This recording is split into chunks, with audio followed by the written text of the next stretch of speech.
Hi guys, Tedward here for Winding Road Magazine. Today we're going to be taking out one of my personal cars. This is my 2001 carbon black E39 M5.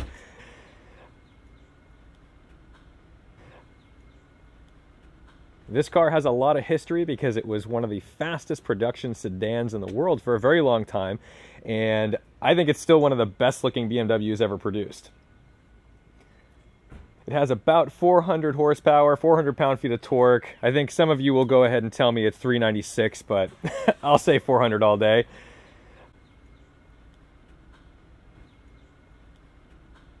This car has 75,000 miles on it, and I have decided to put it up for sale. Over the last 4 years, I've only put about 10,000 miles on the car. I just took it down on a 1,200-mile road trip to Pittsburgh for the Vintage Grand Prix, and it does hang just fine on the highway. So let's hop in and take it for a drive.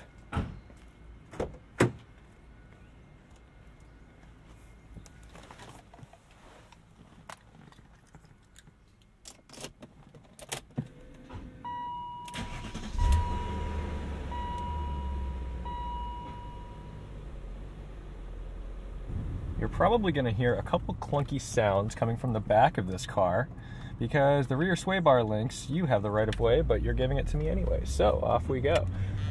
The rear sway bar links, end links, the bushings are pretty shot, so sometimes you hear a little bit of flapping noise. That is something that needs to be taken care of in this car.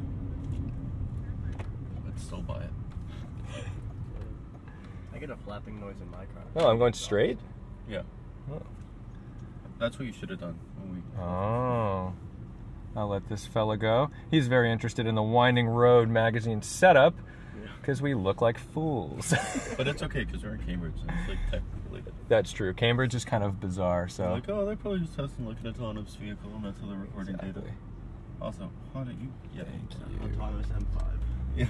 Off There you we go. Where's a couple of MIT grads, you know? We just retrofitted this M5.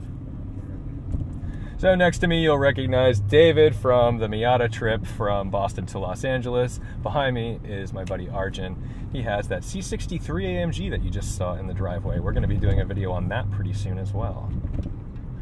Wish me on, guys. What's that? What is it? Oh, for saying there, I thought it was like a stuffed dolphin head. Oh God, Cambridge is the worst. But luckily, if we get hit in an E39 M5, it's pretty much a tank. This is the Volvo of Germany right here. Turn left. The M5 actually makes a pretty solid daily because it has so much low-end torque that you like barely need to slip the clutch, and you can pretty much start it in second gear all of the time.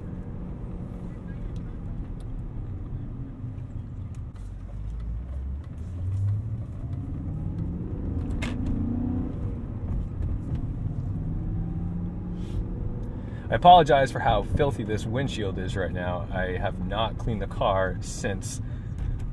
Are you crossing here? No? Okay. I've not cleaned the car since the 1,200-mile round trip from Pittsburgh to the Vintage Grand Prix. So, it's a little dirty. Yeah, you know, figure out who I am.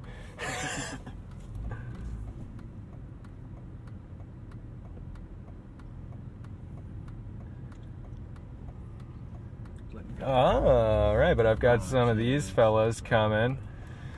Oh, it's always a nice cluster. Yes. Oh, yes, the prestige of Harvard.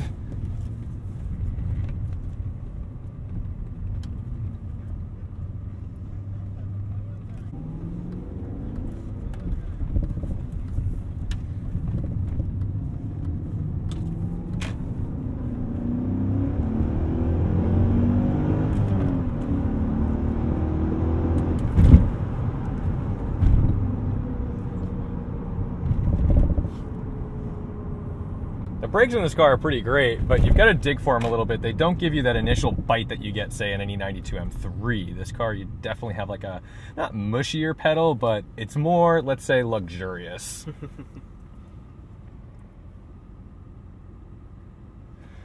The buttons down here, pardon my zoom, We've got park distance control, seat heaters, DSC, so we'll turn that off because the traction control in this car is basically binary.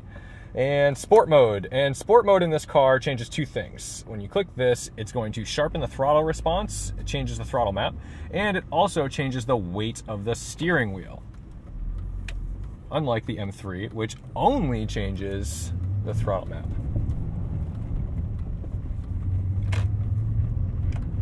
We're finally getting to some highway. This is where this car excels.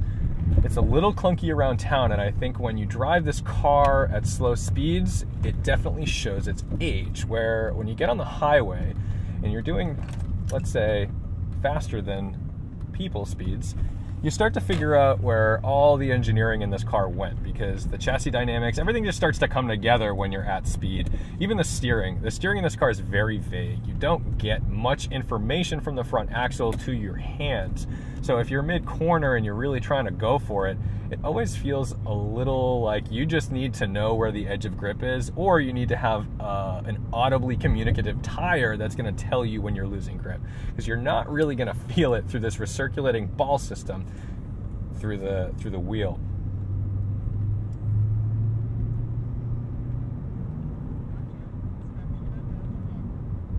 What I like most about this car is the torque. It doesn't have that sensation like M3 has up top with the power, so you don't necessarily need to redline it.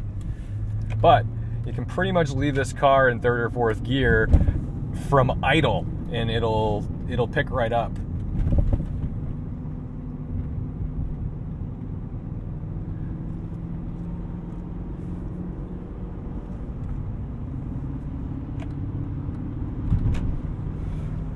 Ah, nice BMW bike.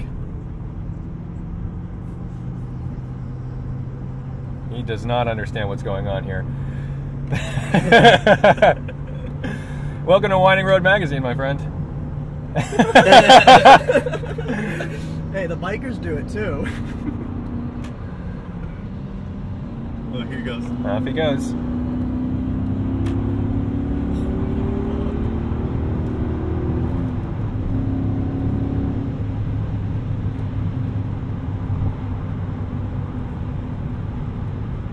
That's the beauty of this car.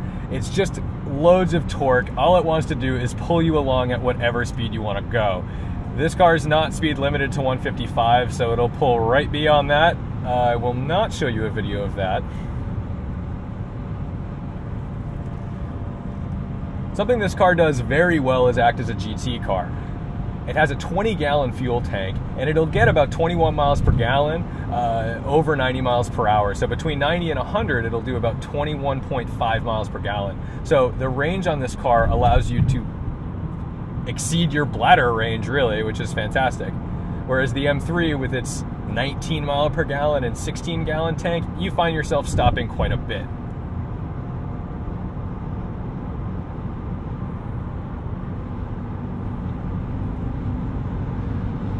No downshifts needed. All I do is enjoy myself in 6th gear and we're off. It's extremely quiet. I've got the air conditioner running. You know, it has enough of a presence that people move out of your way usually.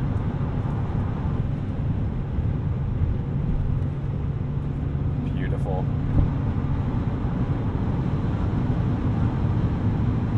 The suspension's pretty compliant, but it's doesn't roll that much, so you still manage to settle it into a corner without feeling like you're being tossed around. The only issue really is that the seats are pretty large, so you don't have a massive side bolster to hold you in. So you do kind of have to prop yourself up when you're really entering a corner hard. The car has 275 section rear tires and I believe 245 up front, so the car is definitely set up to understeer, which, to be honest, is just fine with me. If you were to do a square setup, which a lot of people do, they put the 275s up front. That's a lot of front end grip, and honestly, I've never driven that setup in one of these cars, and it would probably feel very awkward because now you've got all this extra front end grip, and you're really going to be trying to figure out where it ends because you don't get it through the wheel.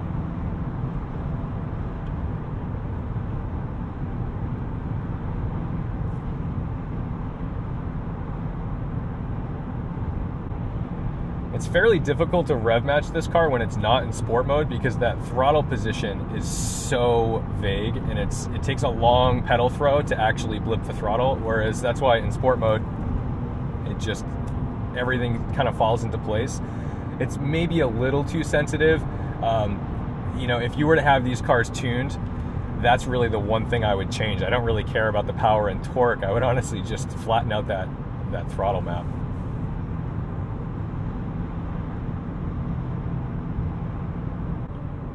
People often update these infotainment centers. They're pretty dated. This is a DVD system. It has no idea that the big dig happened in Boston. But my favorite feature is the fact that they needed to make sure you had a tape deck. So when you hit this eject button, the whole thing comes down for the tape deck.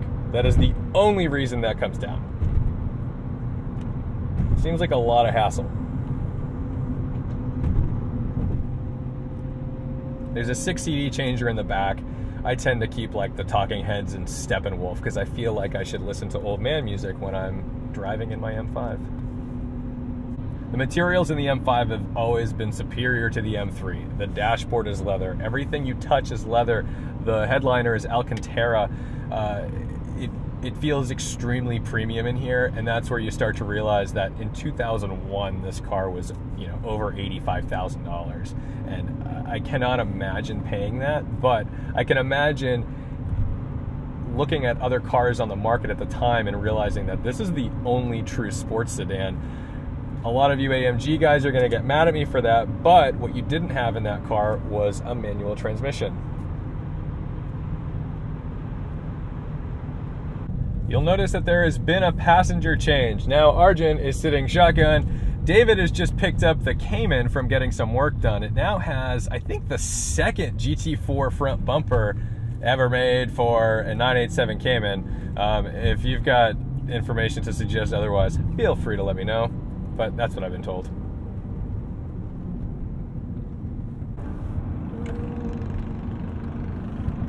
All right, so this is what the M5 does best. It just gets in it.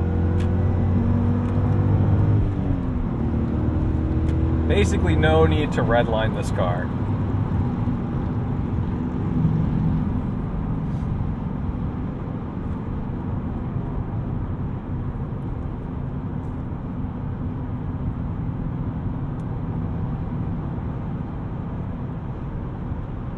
Dynamically, it's not a track rat. You'd have to do a lot of work to overcome the weight of this car. It's a big girl. But, you know, if you wanted to, you could. It's just that you're going to have to deal with a heck of a lot of weight transfer. And you're just going to be fighting physics, honestly, to try to get this car to lap a track. But for a daily driver, for an enjoyable commuter, this thing is so great. The only thing you have to worry about is the fact that it's very sensitive. It always has something going on with it, whether it's a check engine light for a gas cap or an O2 sensor, or you need to replace your chain guides, you need to replace your chain tensioner. They eat those sway bar links. There's just always like a thing about these cars. So if you don't mind wrenching on your car and you don't mind, you know, being a little stressed out about, hey, what's that sound? Then maybe the E39 M5 is just the car for you. For most of us, though, this car is just a legend, and we appreciate the fact that it exists. It's kind of like the middle child of three. It's competent, it's strong, it's gonna get through life just fine. But if you're there watching it and it falls, it's gonna throw a tantrum, and you're gonna have to deal with it. It's gonna throw you a check engine light and stress you out a little bit. Let's see if I can show you that bumper now.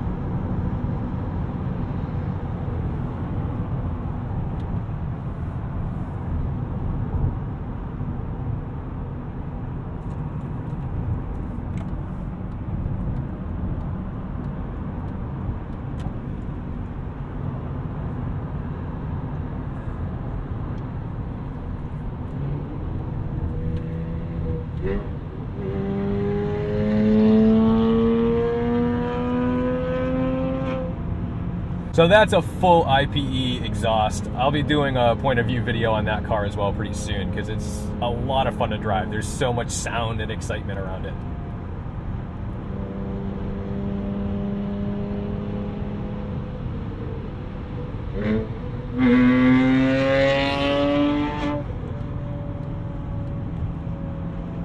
And here we are in our old man luxury liner, enjoying the kids playing on the highway.